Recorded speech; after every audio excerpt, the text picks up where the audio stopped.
entonces sí me voy a levantar este día.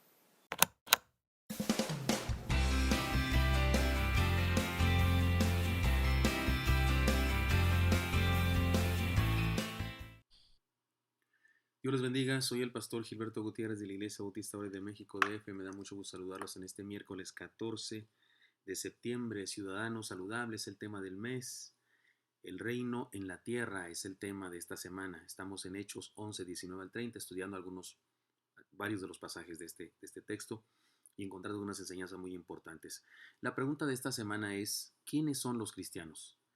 Y al responderla, en cada devocional descubrimos también uno de los propósitos de la iglesia. O sea, ¿para qué sirve la iglesia? ¿A qué se dedica? ¿Por qué la fundó Jesucristo en la tierra? ¿Qué es su misión? El pasaje que ahora nos ocupa es uno de esos que les encanta a los sensacionalistas. Tiene que ver con la profecía. Se trata de un profeta llamado Agabo que hace una predicción revelada por Dios respecto a una crisis alimentaria. Debemos entender que se trata de un caso aislado y no de una práctica cotidiana de Dios en su iglesia. A los seres humanos siempre nos ha gustado la idea de conocer el futuro. Por eso proliferan las prácticas esotéricas, la brujería y muchas supersticiones, lectura de la mano, del tarot, del café, de la baba de caracol, del zodíaco, etc. Tristemente, en algunas comunidades religiosas se trata este asunto del futuro y de la adivinación como estas mismas prácticas supersticiosas. Sin embargo, el pasaje nos confronta con una enseñanza desafiante. Cuando Dios nos revela un conocimiento, como el que fue revelado en esta profecía, cualquiera que sea el conocimiento, Él espera que hagamos algo al respecto. Leamos el pasaje y descubramos una respuesta más a nuestra pregunta, ¿quiénes son los cristianos? Y analicemos uno de los objetivos de la iglesia. Los cristianos son aquellos que aman con propósito. Y se trata del ministerio, de la administración, el servicio o la mayordomía. Como quieran, la palabra que quieran, se relacionan entre sí. Cristianos son aquellos que aman con propósito. Y esto tiene que ver con el ministerio de servicio al prójimo, la administración de las capacidades y la riqueza de la iglesia. Y me refiero a la riqueza en general, espiritual, moral, intelectual, laboral y por supuesto económica también. O mayordomía, que es lo mismo que servicio. Nos vamos a saltar el versículo 26 porque lo vamos a estudiar más adelante, pero ahora leeremos del 27 hasta el 30 de Hechos 11. Dice así: Por aquel tiempo unos profetas bajaron de Jerusalén a Antioquía. Uno de ellos, llamado Agabo, se puso de pie y predijo por medio del Espíritu que iba a haber una gran hambre en todo el mundo, lo cual sucedió durante el reinado de Claudio. Entonces decidieron que cada uno de los discípulos, según los recursos de cada cual, enviara ayuda a los hermanos que vivían en Judea. Así lo hicieron mandando su ofrenda a los ancianos por medio de Bernabé y de Saulo. Independientemente de que entendamos o no la forma como el profeta Agabo comunicó sus profecías, una cosa es cierta: todo aquello tenía un propósito de servicio práctico. Hay quienes se quedan en la impresión de la acción profética y se basan en ese texto para justificar algunos excesos con respecto a la profecía, excesos sensacionalistas de las experiencias del movimiento carismático propiamente dicho. Pero usted y yo no tenemos por qué confundirnos de esa manera. Aquí hay una acción muy clara. Dios reveló un suceso para que la iglesia hiciera algo. Es decir, cuando Dios se manifiesta con revelaciones como la que en este pasaje se nos narra, lo hace para que sus discípulos cumplamos con una misión y no solo para que presumamos de saber el futuro. Podemos decir que se trató de un llamado al servicio.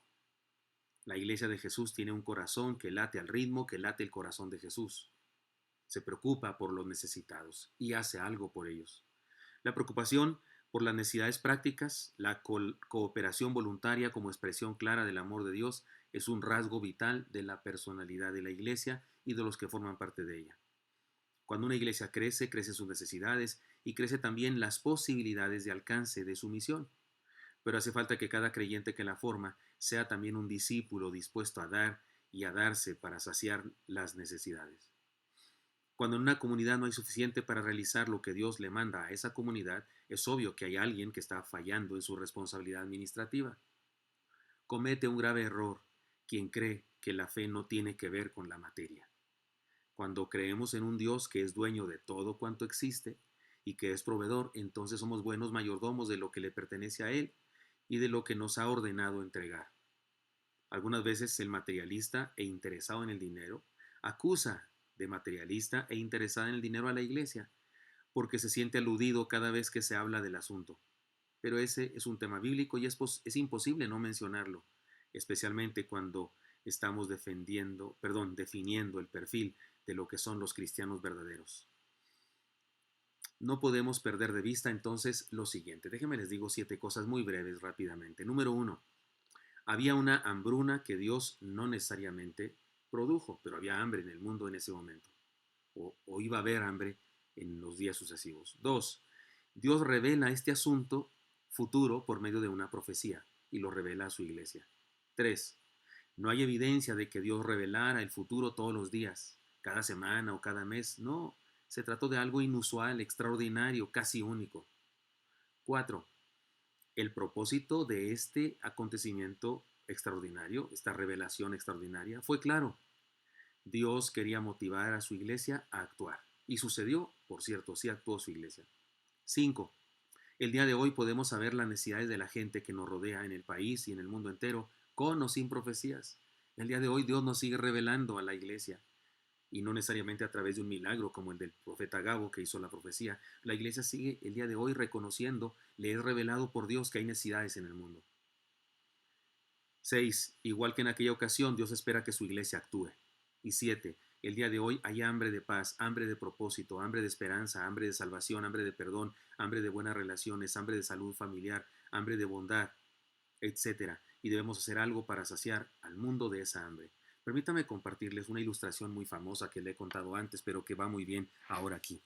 Una pareja, un matrimonio, celebraban su aniversario de bodas, fueron a un restaurante, el más fino de la ciudad. Por supuesto que rentaron un lugar muy especial, una mesa para dos, con velas encendidas, una ventana, un ventanal hermoso que daba hacia el jardín. Y estaban comiendo sus exquisitos manjares cuando se dieron cuenta que del otro lado del cristal, en el jardín, había una pequeña barda de flores y unos niños de la calle, unos niños pobres de la calle, sin familia, se cruzaron el jardín, cruzaron la barda de flores y llegaron hasta la ventana de estos hombres y una niña, la niña de este grupo de niños, pegó su rostro sucio en el cristal y observaba los manjares que comían aquellos dos. La esposa de este matrimonio dijo: mi vida, ¿ya viste lo que está pasando? Dijo: ah, sí, una niña. Tenemos que hacer algo. Y el hombre dijo: ¿qué vamos a hacer? No se podemos hacer nada, está del otro lado, nosotros estamos aquí. Ya, come tú, estamos celebrando, come. No, tenemos que hacer algo. Pues no podemos hacer nada. Así tocó la vida, a unos les toca sufrir, a unos nos toca gozar.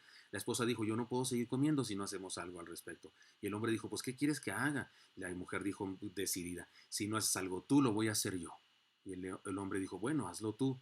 Y la mujer se levanta y cerró la ventana, cerró las cortinas de la ventana para no ver a la niña. La iglesia no puede hacer eso. La iglesia de Cristo no puede hacer eso. Todos los seres humanos son obra de Dios. Todos los seres humanos, de cualquier religión, de cualquier raza, de cualquier condición y circunstancia. Todo ser humano es obra de Dios. Es alguien en quien Dios se interesa. Y la iglesia está encargada de la obra de Dios. Está aquí en la tierra para realizar la obra de Dios, para hacer las manos de Dios, para hacer la voz de Dios, para hacer el corazón de Dios y tocar a las personas necesitadas del amor de Dios, de la paz de Dios, de la gracia de Dios, del perdón de Dios, de la misericordia de Dios. Así que seamos buenos mayordomos y no dejemos de dar lo que somos, lo que tenemos y lo que sabemos a la obra de Dios, que son todos los seres humanos de este mundo. Espero que esto sea útil para usted y me gustaría encontrármelo el día de mañana. Dios le bendiga. Hasta pronto.